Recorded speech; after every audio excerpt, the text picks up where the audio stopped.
Welcome to Fine Tuning with Drew Taylor, your one-stop shop when it comes to animation news and commentary. I'm Drew's co-host, entertainment writer Jim Hill, and he and I are recording this show on Friday, June 12th, 2020. And I apologize for the lag between podcast folks here, but Drew and I have both been crazy busy the past week or so. I spent the past week to 10 days working on presentations on Zoom that are going to be presented starting tomorrow at the virtual Dayton Disneyana event, where, Drew, you've been busy with your brand new gig, right? You're now an editor over at Collider? Yes, I am, and I've been doing a lot of Disney-centered stuff, so go over there and check it out. Yeah, you have been doing a crazy amount of content. Great stories, by the way. Thank you. In fact, one of the ones I really, really enjoyed was you got to talk with Kirk Wise about the Atlantis sequel. Yes, I did. Now, just to clarify here, we are not talking about Team Atlantis. They were going to do an animated series that was then going to end up as part of the Disney afternoon. In fact, I guess it was supposed to form an hour-long block with gargoyles. And yes. By the way, I didn't even know till I read your story that there was supposed to be crossover on that show between Atlantis and the Gargoyles world, which would have been cool. Yeah, it would have been really cool. But the idea was that this was going to be the TV show that cashed in on the huge financial success of Atlantis, the Lost Empire, and, well, there was no huge financial success.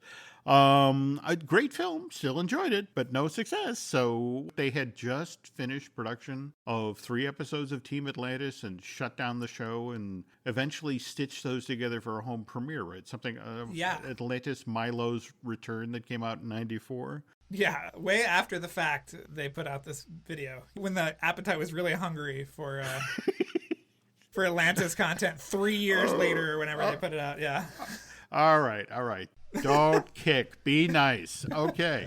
But yeah, so talk about what Kirk told you about this really for real sequel to Atlantis. Well, now I can tell you even more details, Jim, because since I put out that story with Kirk, and I got a lot of coverage, actually, I talked to Gary, to John, the head of story, and to Don, the producer, Don Hahn. And so now I can give you an even more vivid, detailed description of what this sequel was going to be. Okay. All right, so the movie starts, okay, and there's a nuclear submarine. The year is 1950-something. But thanks to the crystals, none of the characters have aged at all. We're in the middle of the Cold War. There's a nuclear submarine. It goes up against the Leviathan, and it kills the Leviathan. And that's when you're supposed to say, oh, shoot, there is something more powerful than the Atlantean technology out there in the world right now, and it's nuclear energy. So that sets up a race against time with 2 teams, one of which is the survivors of the Ulysses, and the other team is led by this mysterious figure, and they're all racing to Atlantis. And the working title that John told me was, I think it was called Let's Go Get Milo. That was sort of the idea. We're going to go get Milo. There's going to be a lot of adventure and intrigue and stuff. And then the big reveal, there's this crazy gas-masked figure who's the big bad. And then in the third act, it's revealed to be Helga Sinclair, sort of cybernetically enhanced, kind of steampunk cyborg. And she was going to be designed again by Mike Mignola. And I think they'd actually talked to him about what that was going to look like. And it was going to be awesome. It was going to be just as kick-ass as the first one, but it never happened. Oh, you're killing me. You are killing me. Isn't that a cool setup, though? I love it. I love the 1950s. I talk about getting your attention at the first 5 to 10 minutes of the movie to take out the Leviathan. And I love the idea of jumping the time forward to the 50s. Yeah. Oh, man. Okay. Is that cool? Yeah, no, that sounds great. But kind of the irony here is that, again, I mentioned I was working on all these panels and presentations for the virtual Dayton Disneyana. And basically, Drew and I got to talk to Kirk within the same 48-hour period. In fact, I got to tell you, I have one more member of the Beauty and the Beast trifecta than you do. Who? You got Don Hahn, but I got Paige O'Hara. That's right. Who, by the way, shared some really interesting stories about her role in the Beauty and the Beast stage show, the musical for Broadway. Well, evidently, the way it worked was that Katzenberg really wanted to make this thing, and Eisner was hesitant. But Michael's birthday was coming up, so Katzenberg's like, okay, here's what we're going to do. And so they get Page and they get Richard White, the guy who did Gaston. And they arrange for them to perform just prior to dinner at Michael's birthday. But they also arrange in the venue to have like a full orchestra there. And they bring in 2 members of the Adventurers Club. In fact, I knew one of these guys, Darren DePaul.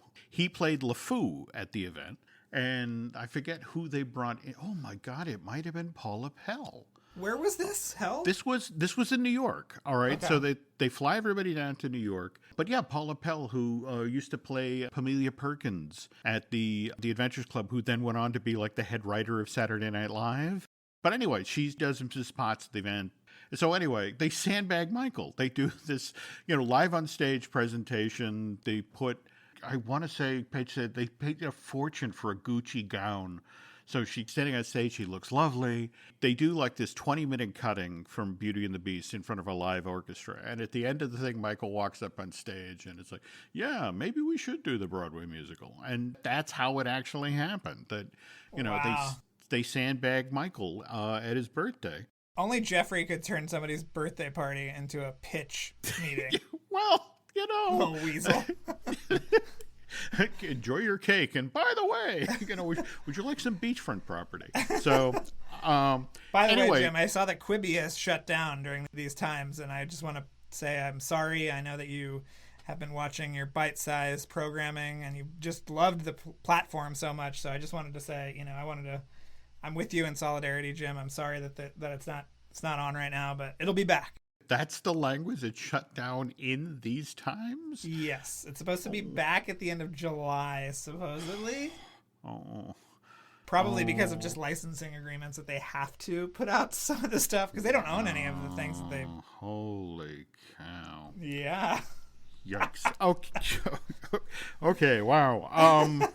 All right. Now, you were interviewing Kirk for a giant Atlantis piece, right? That's going to be... Yes. It'll be out this week sometime. Yeah, it'll be on Collider, hopefully early next week. But yeah, it ended up being a little bit bigger than I thought. But the whole premise is that had Atlantis succeeded, that the course of Disney animation would be different. Because there would be this path to Adventureland that they always talk about that would be open. But that path certainly shut down pretty quickly. Well, now, speaking of it, it wasn't just that. There was that huge plan to bring these characters and this world into the parks. Did we Kirk covered or a lot of Gary or that. John talk about that? Or? Yeah. Everybody, you're going to tell the story, but they went down to Disneyland after hours and rode a mock-up of the retheme of the submarine voyage, which had a poster in Disneyland. I mean, that got so close. Oh, it did. It did. Have you ever seen that image, too, that was a drawing of a giant volcano that the monorail would actually pass through in the lagoon? Yeah. Okay. In fact, there was the crazy budget, the somewhat crazy budget, the affordable budget, and the crazy budget. Actually, you took the sub into a show building. You know how the modern day Finding Nemo submarine voyage, you go into that show building that's hidden under the Utopia and you get the show scenes in there. Yes. Okay. The idea was that as you entered that building, you were then attacked by the Leviathan, and your vessel was crippled so badly you had to surface, and you came out inside of the caverns of Atlantis and actually walked around. I mean, again, this is the crazy budget version. So that's when you see that painting you're talking about where the monorail is going through it. There's a reason the monorail is going through it, because inside there's a walk-around equivalent of Atlantis, which you and I both know contained a gift shop. I can only imagine the amount of glowing crystals that they would have sold in there. I understand they're doing a healthy business on kyber crystals, just exactly. up the street at the Black Spire Outpost. But yeah, Kirk talked about, at least when they went in after hours and they had set up the demo. Actually, the weird part is, he didn't talk so much about how cool it was that they had those pieces of plastic that would hydraulically close in as if the sub was actually being crushed by the Leviathan. What he enjoyed was They had mocked up the audio for the ride, so you had like Mrs. Packard, the radio operator who would patch in Ramirez, the sub's engineer, and they got in trouble. Vinny was like, I can get some dynamite. You want me to blow up stuff? Just... But interestingly enough, the ride that Kirk talked about with more enthusiasm was Fire Mountain, the Walt Disney World version. Yeah. Because what he loved about that, it was a coaster that transformed midway through. And you know how they have those gliders at the end of the movie when they're attacking the balloon as they're trying to escape? Yeah, for him, that was the greatest part, that suddenly your coaster car fell away and, the thing that you're strapped into pitched forward and you're flying just a few feet above erupting lava. So... I don't know. That to me, nothing says an enjoyable Florida experience like, let me stand outside in a humid 90-degree line and then fly me over lava. Well, what's so funny about both of those attractions were they were based on a scene that really didn't make it into the movie. They must have gotten an early Imagineering got an early version of the script. They said this volcano explosion is great. We're gonna do that, and then it mostly gets cut out of the movie. Yeah. I don't know. Okay, well, as long as we're talking about animated stuff in the parks, what do you make of this whole Splash Mountain into Princess and the Frog thing that's over on change.org now? I don't know. I mean, I wrote a piece about it where I sort of thought that getting rid of Splash Mountain would kind of let Disney off the hook a little bit too much because they've done such a good job of erasing Song of the South from their narrative. And I also think The Princess and the Frog deserves its own ride and not to move into its racist uncle's, haunted house. Oh, wow. If you listen carefully, you can actually hear Drew's invitation to the Disney Christmas party falling into the trash. Just back up that piece of audio, folks. You can hear it clear as day. Wow. You know what I mean, though? I think it does a disservice to Princess and the Frog to sort of graft that onto Splash Mountain. Okay. That's what I think. All right, let's be honest here, first and foremost. The way I see it, this is not impossible, but it's kind of improbable. Yeah. I mean, I hate to bring reality into this situation, but Princess and the Frog, if you actually look back to 2009, didn't make all that much money. I mean, it cost, $105 million to make and only sold $104 million worth of tickets in North America? I was sure that thing was going to be a hit. I remember going to a test screening in New York on one of the 42nd Street theaters, and after every musical number, the audience applauded. But then I realized the audience, Jim, was a little festive, if you know what I mean. And these were like very perceptive Broadway going people. And that's why they responded like that. Yeah, I don't know. I don't know why it didn't work. I mean, maybe because it's called Princess and the Frog and she's a princess for 5 seconds and she's a frog most of the movie. There is that. Remember the wall-to-wall promotion of this thing. I would bet they probably spent as much, if not more, on promotion than they did on production. Now, just to be clear here, there are other revenue streams. I mean, there's, home video, pay-per-view, merch. And in fact, on the merch side of the fence, I've heard from folks at Disney Consumer Products for years that Tiana, she's not Ariel. She doesn't move that level of merch, but she's a consistent seller year in, year out. The company's very happy with the character Princess Tiana. Princess and the Frog, not so much. So, but at the same time, not to say that a movie that doesn't make money or turn a profit on its original theatrical release can't be turned into, a show or an attraction. Case in point, Hocus Pocus comes out August of 1993, which we all know is the perfect time to put out a Halloween-themed movie. Yes. But today, the Sanderson sisters are treated like rock stars whenever they do that Hocus Pocus spectacular in front of Cinderella Castle at Mickey's Not So Scary. And you speak of which, now is Hocus Pocus the follow-up or going to Disney Plus or? I think that's TBD. I think it's probably going to be theatrical. Okay. But yeah, Sarah Jessica Parker was on a radio show recently, I think an XM show, and she heavily implied that all 3 actresses were going to be back for the next one. So it makes sense to me. Wow. I mean, okay. Yeah. All right. Do you remember how heavily Disney was in the Bette Midler business, by the way, in the 90s? Oh, she was in the original Down and Out in Beverly Hills. She did what was it with Shelley Long? I know Big she Business? did Beaches. Hmm? Big Business was one of them. Big Business with yeah, and she was the first to joke about this. Yeah, I pushed Minnie out of her dressing room. It's all mine now. She made so many movies. Scenes Yeah. from a mall, which was shot in the mall that I used to go to in Connecticut. It's in Really? Stanford. Yeah. The Woody Allen one? Oh Yeah, my yeah. God. Yeah. They chose it because the centerpiece of this mall are these giant escalators, which are sometimes used for people committing suicide, not to get too dark, but because they're so tall and there's just a straight drop that go from the parking structures underneath this mall, and you go from the parking structure to the kind of higher echelons of this mall on this one kind of escalator thing. So that's why they chose it, because it gave you these great long shots of people in the mall and all this stuff. And it was close enough to New York that Woody could, get on the train at the end of the night or whatever. Of course. Oh, I just remembered it. The Shelley Long thing was called Outrageous Fortune. Yes, and Outrageous we have Fortune. to remember that she was also in Oliver and Yes. Company. So yeah, there was like a 10-year period where, Bette was in everything. I had forgotten that one of the Pointer Sisters did one of the songs for Oliver and Company. I don't think it was the one that just died. Did you see that one of the Pointer Sisters died this week? I did. There was a time when I could actually tell you what the songs were in the Oliver and Company. I remember Pretty Isn't Easy, and isn't it Once Upon a Time in New York City? Was that the first time Menken? It was the first time Howard Ashman did a song for Disney. Yeah. But it's not in the documentary, I have learned, so. Okay. Well, again, sticking with the Disney animation side of the street, look, I live way the hell out in the woods. I'm never going to see this, but Myth, A Frozen Tale, you've seen like 2 and 3 times. Yeah, now, I you were just love saying. love Myth, A Frozen Tale.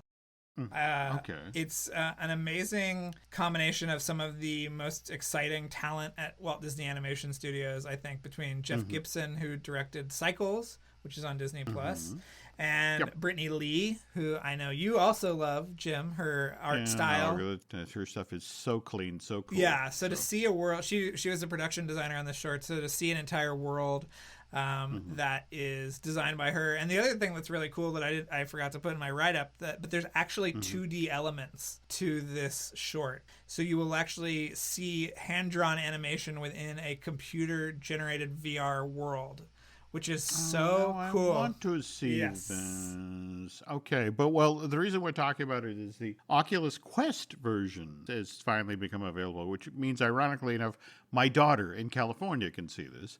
But again, I got to wait till they do what they did with Cycles, where they create kind of a short version that they can throw on Disney Plus. Yeah, I think that'll happen. Okay. Yeah. And speaking of thrown on Disney Plus, should I be inferring anything from the one and only Ivan being placed there for August? I haven't heard great things, but Okay. I mean, I'm excited to see it. It's a movie set in the 90s in a strip mall that has a little zoo. Yes, yeah. So, as I said in my write-up, you're going to have to take a shot every time a reviewer mentions Tiger King in their write-up for the movie. But, the cast is amazing. Angelina Jolie, Sam Rockwell, and the creatures are created by our friends at MPC, who are, as far as I'm concerned, unparalleled in their creature and animal creation. They did Jungle Book and Lion King and Dumbo and Godzilla, and they are amazing. So Now, I got to say, whenever they'd present at the Visual Effects Society, when they'd come in and do a panel, it was amazing stuff. Then they still delivered the goods. yeah, they have a really amazing look, and so I'm excited. And look, just to be clear here, just because you show up on Disney Plus doesn't necessarily mean you're a bad film. Onward, Frozen 2. Togo, seriously. I've been thinking I have to watch that again, but it's just sort of like, okay, then I need my 5 boxes of Kleenex. Oh my God. I'm scarred, Jim. I'm scarred. No, it's a great movie. It really is a great movie. But again, you just have to be in the right headspace. It's like, well, I want to be emotionally battered for 2 hours. Whereas if we watch Artemis Fowl, we're just battered, right? Yeah, it's terrible, Jim. It is really one of the worst movies I've ever seen, I think. How can that be? It's Kenneth Branagh, who did such a wonderful job with Murder on the Orient Express. Cinderella. Yeah. I mean, it's Josh Gad. We love Josh Gad. Josh Gad is great in this movie. You can tell he did not have a lot to work with, and he really does well with it. But yeah, it just sucks and is stupid, and I hated it.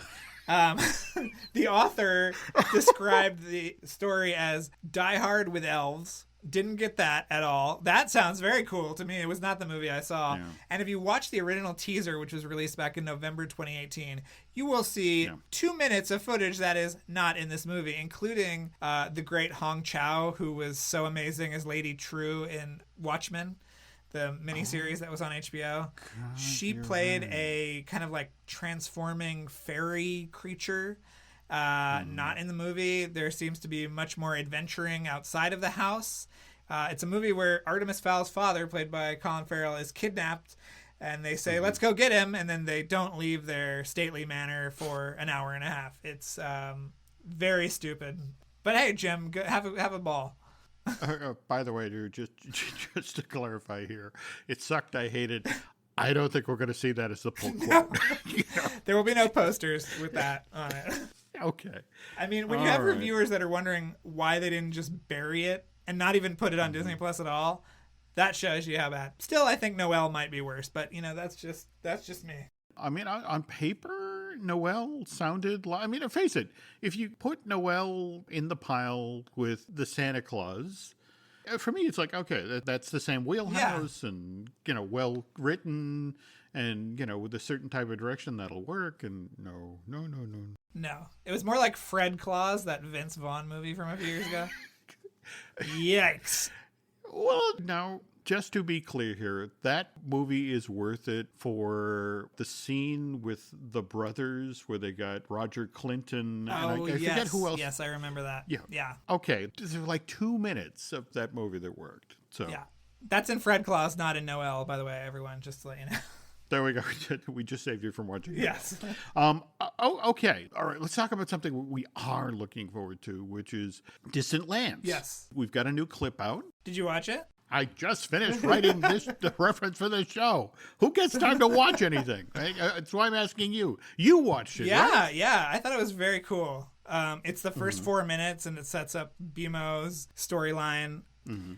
And BMO is out in space, kind of trying to figure out where to go, and it's very interesting and trippy and weird and all the things that we love about Adventure Time. So I'm just happy Adventure Time is back, in some form. Okay. All right, I promise. As soon as I'm done here, I'll go look at the clip. Which reminds me, somebody was nice enough to clip something today that they received and sent it to myself and Drew. In fact, it's from Disney Insider. And for those of you who are anxious about when you're going to be able to get back into a movie theater and see a wonderful animated feature like Onward, or Soul, or any, Yeah, this will kind of give you a hint of what that's going to be like. And we'll get that in just a minute. This episode is brought to you by LifeLock. It's Cybersecurity Awareness Month, and LifeLock has tips to protect your identity. Use strong passwords, set up multi-factor authentication, report phishing, and update the software on your devices. And for comprehensive identity protection, let LifeLock alert you to suspicious uses of your personal information. LifeLock also fixes identity theft, guaranteed or your money back. Stay smart, safe, and protected with a 30-day free trial at LifeLock.com/podcast. Terms apply. This podcast is brought to you by Carvana. Carvana lets you buy your next car on your terms. Explore a massive inventory online, filter for what matters, and find your perfect match. Then choose delivery to your home or pick it up at one of Carvana's iconic car vending machines. Every car also comes with a 7-day money-back guarantee, so you can make sure it's the right fit. Buy your car on Carvana. Delivery or pickup fees may apply. Limitations and exclusions may apply. See our 7-day return policy at Carvana.com. Carvana. Okay, so first of all, I want to thank Ryan for sharing the survey. I mean, we got this, Drew and I, within an hour of us recording today. So this is hot off of there are no presses anymore, are there? Okay. By the way, Jim, this is my newsletter that I used to run when I was at Disney. The Disney Insider That's newsletter right. was I think we right. had half a Oh my million God. subscribers or something. So I had to make that newsletter every week. It was part of my job that I was not the most excited about doing. But we had a huge subscriber base, so it does not surprise me that they're going out through the Disney Insider newsletter with these questions. But tell us what the questions are, Jim. Well, all right. So this basically starts off with assuming that we're now entering this period where so many businesses are opening. We're rolling back all of, the precautions associated with COVID, which... Not super into that. Not super into that. Not super into that either. No, I am not. So they're asking, assuming these activities are open and accessible to you, how comfortable are you engaging in the following activities? So we have start off, and again, the eventual topic of the survey here, going to a movie theater. But they also ask about eating out at a restaurant or shopping in person at retail stores, going to the gym, going to the barbershop and salon, and just coincidentally, you get a little further down the list, going to a Disney theme park, going to a Disney water park, going on a Disney cruise. And then, interestingly, going on a Disney property tour, like the Walt Disney Animation Studios, which, Disney insiders, I guess. Okay, but again, our choices are would not go, not very comfortable, somewhat comfortable, and very comfortable. Then they ask the same set of questions, only when do you expect you will be comfortable enough to engage in these activities? And our choices are now, within the next month, within the next 2 to 3 months, within the next 4 to 6 months, 6+ months, or not sure. And then the part that gives me pause. And this is, which of the following would need to happen for you to go back to a movie theater? So, all right, we start with limited number of seats allowed per showing. We have spacing between people sitting in the theater. We have cleaning wipes available all around the theater.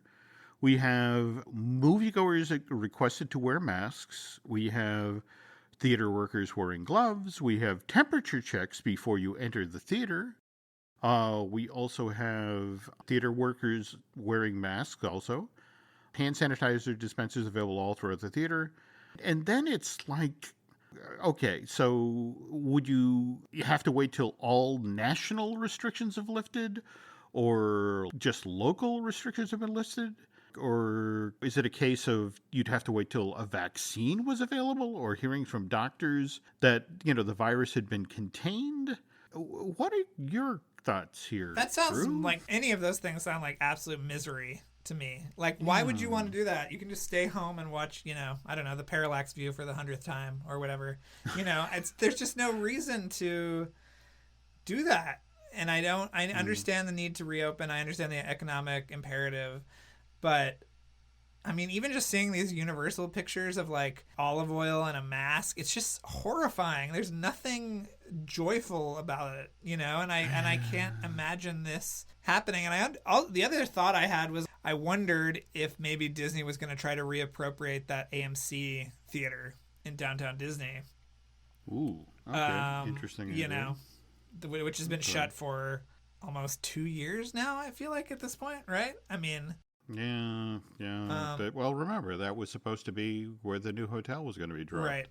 But interesting, they have here, which of the following emotions describes how you feel about going back to a movie theater? And I want to just tell you, folks, these are some very unfortunate sounding dwarves I'm about to introduce you to. I mean, we have happy, but we also have his brother doubtful and hopeless and sad and critical and worried and upset. But the other thing here is they end the survey, or at least they end the chunk that Ryan was nice enough to share with us, with, which Disney films are you most excited to see when you're finally comfortable enough to go back to the theater? And here we go. We got Mulan, we got Black Widow, we got Soul, we have Raya, we have Quiet Place 2. Is that a Disney? No, it's not. That's weird that they put that in there. Yeah. Okay, and then the Eternals. Okay. So, well, I was telling you right before the show started, they bumped back Tenet, which was supposed to come out before Mulan. Now is coming out the week after Mulan. So if battling COVID wasn't enough, they've also got to figure out what they're doing in relation to the newest Christopher Nolan event.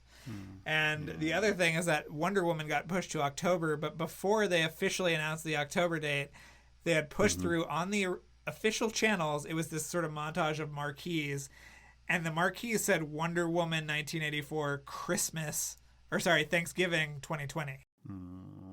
So I'm just saying, you might not get Wonder Woman for Halloween, but you maybe will get her for Thanksgiving or Christmas. So keep an eye on that stuff. And, yeah. And face it, the fact that Tenet has now been pushed back behind Mulan. Yeah. In fact, remember the language that Disney used, that they felt like Tenet coming out ahead of Mulan. Yes.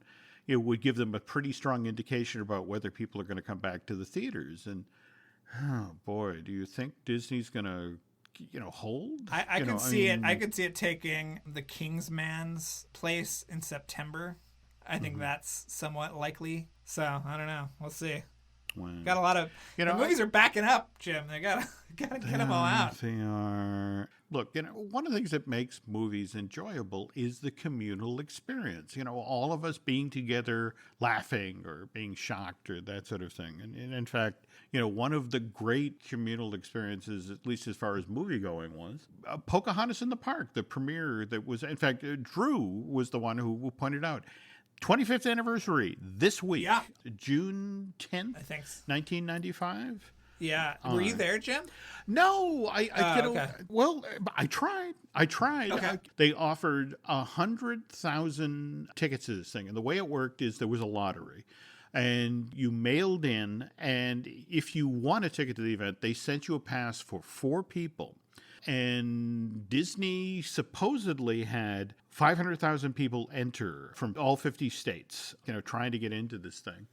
Because the weird part of it is, remember, the year previous, 1994, we had The Lion King, which, had become, at that time, it was the most successful animated feature in the history of Hollywood. And so, Disney felt like, okay, we want Pocahontas to make that sort of splash. We need to do a big premiere. And so they came up with this idea of holding a premiere in Central Park on the Great Lawn. You've been to Central. Oh, yeah. You know the space I'm talking about. I mean, this is 13 acres. Which it's where the summer stage is, if anybody's ever there we gone. Okay. Yeah.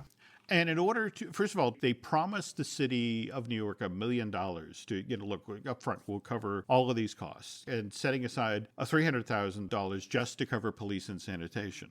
So it comes time to actually put together the movie theater. I want to say they built it out of shipping containers.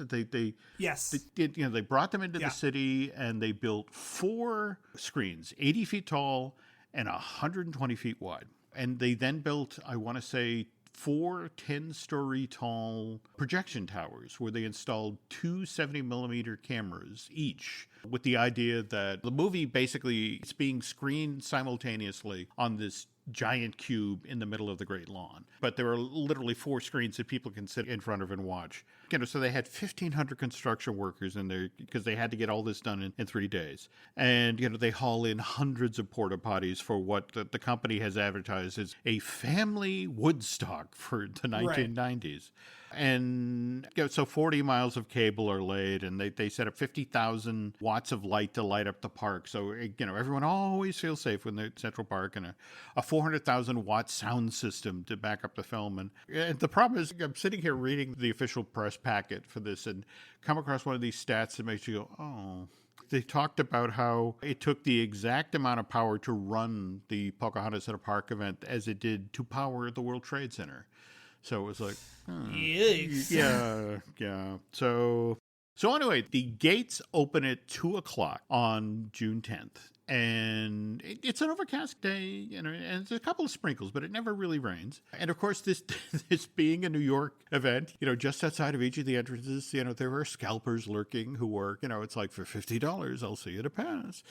And the people come in, they lay down their blankets and their picnic baskets, and they make a full day of it. And it doesn't get started till it gets dark, which, again, this is just before summer, so it takes fairly late. Right. But they have a pre-show with a lot of Disney stuff. And in fact, just before the film started, Vanessa Williams got up on stage and sang, of course, the Colors of the Wind theme song. But the interesting thing is Ernie Sarbella, the voice of Pumbaa from The Lion King, was her opening act. And it makes sense again, because the year previous, Lion King was, Disney's giant hit film. So, okay, let's remind you of this. And Drew, you and I actually got to interview Ernie they did a Lion King, Walt Disney Home Entertainment, did a presser at Animal Kingdom like 2 years ago, 3 years ago? 3 years ago, yeah. Okay. That was the trip that Katie met me there and then moved out to California. She was coming from Brooklyn, and that was her halfway stop. Holy cow. Oh, yeah, I didn't know that. Oh. Yeah, that was the beginning of our California life, was that junket, actually. So, Wow. yeah. Okay. Pretty fun. Yeah, well, again, getting to talk with Ernie, he shared a story about, again, getting up on stage, and here he is performing in front of 100,000 people. And again, he's a stage veteran. He's been up on stage in some of New York's biggest theaters where there's 2,000 people, there's 1,500 people. And Ernie being Ernie, up there, I almost crapped my pants, and it's just sort of like, yes, of course, that's what I want to hear Pumbaa saying. Can you imagine this thing happening now? Every single person with an iPhone would have taken a legal video of the movie, and it would be up online. No. It's such an of its time idea. No, you're not wrong. You're not wrong. And the interesting thing is the pressure then built the following year to, how, Hercules is coming out. How do 2 years, Jim. 2 years. That's You're right. missing out on Hunchback. That's right. But the same pressure applied, because didn't they do Yes. a parade through the streets of New Orleans? Then, Oh, yes. and they That's then right. showed it. Oh my God, they showed it inside the dome. The Superdome, yeah. Oh yeah. Yeah. Oh wow. Which, yeah. They would not do that today, Jim. They would not Let's do just that say today. They would not. No. To bring this full circle, yes, Nancy and I did not make it to Pocahontas in the park, but so this would have been 97, right? So Yes. when they did the Hercules Electrical Parade through the streets of New York, that we saw, I'm obsessed with that premiere also. Especially because there was like a have and a have not after party where some people were at a kind of like base level party, and they were in some tower near the water. And there were, I think, 2 sets of fireworks that it was crazy what they did. But remember, again, if we're talking have and have nots, where did the haves end up? Yes. They were they were in the World Trade Center. They were up Yes, at they the were. crossroads of the world. In fact, who was it? I forget who was telling me the story about. They were at the party up there, and Jennifer Aniston was at the time Tate Donovan's. Yes. I've heard these stories too, Jim. Yeah, just sort of like, I want to meet Jennifer Aniston. Oh, boy. I just always interesting where these stories go. So, Yes. Speaking of things going, production is underway again on Mission Impossible, right? Yes, soon. Yeah, they're going to start in September, I think. Okay. So until then, we've got a lot of great episodes coming up. I told you, Jim, we talked to Gary Rydstrom and Roger Guyette. And this week we started our 2-part interview with Joe Kramer, who did the really great score for Rogue Nation. Which I'm sure you love, Jim, because you're a lover of a more classical sound. What can I tell you? And that is, Okay. And again, this is for your Light the Fuse podcast. Yes. Which, by the way, every again, Friday. Folks, if you haven't heard the crazy supersized 100th episode, people are still talking about that. I know. It's crazy. It gets brought up in interviews with people and all I this love stuff. that. I love this show has caught on in that way. Would that a few of the Jim Hill Media podcast shows do that well. Wow, we got Disney Dish with Len Testo. We got Universal Joint with Dustin Fuse. We got the Looking at Lucasfilm that I do with Dan Z. Dan says hi, by the way. Let's see. We also have the Marvelous one we do with Aaron Adams, the gentleman who edits a lot of the shows here. And of course, I Want That with Michelle Valladolid, who, by the way, we're getting a new one of those up out of the ground. And Shelley came up with an interesting idea for, face it, in this era where you have to set up something on an app to get in to shop. Right. She came up with an interesting idea. She reached out to the Silverado Vineyard, the one that Ron Miller and Diane Disney Miller set up in the wine country. Yes. And got herself one of the more recent vintages set down. So, that's fun. So we're going to have an adult themed show. All right. So to tell you what, folks, if you could do Drew and I a favor, if you could head over to iTunes and rate and recommend not only Fine Tuning, but also Light the Fuse. Again, terrific show. That would be so helpful. Likewise, if you like what you heard here tonight, if you get over to Bandcamp and subscribe, that would be cool. Okay. Light the Fuse social media. Pod. Yes, Light the Fuse pod on everything. So, And you're because again, every so often, Drew's a delight on Twitter. It's just sort of like, who is he setting fire to now? It's like, oh, there we go. I'm pretty mild, but sometimes I get a hair up my butt and I gotta go after somebody. But yes, Drew tailored like a tailored shirt, so you can see all of my crazy articles and everything that's going on there. So check it out. Seriously, folks, if you were not already paying attention to the stuff that Drew is putting about Collider, again, it's a scary amount of content. Get ready for my Dick Tracy piece coming up. No, really? Yeah, it's completely researched, so I didn't do any new interviews, but it is exhaustive/exhausting, and I even have a quote from Mr. Hill in there about the Dick Tracy's Crime Stoppers attraction. So get ready for that. Speaking of which, and I think you and I talked about this when we were over remember how Disney Animation decamped over to that building in Tuckunga? I had to go over there so many times, Jim, because they were there when I was at Disney. So yeah, that's the building, right? That's the exact building. They set up the mock-up of the Crime Stoppers and where all the wives of the Oriental Land Company executives just went nuts with the automatic weapons. Well, I think it's so funny that they didn't even have a ride vehicle. They bought a 31 something and just drove it like hell. Rafferty tells that story in his great recent book. Yeah, Fantastic Journey.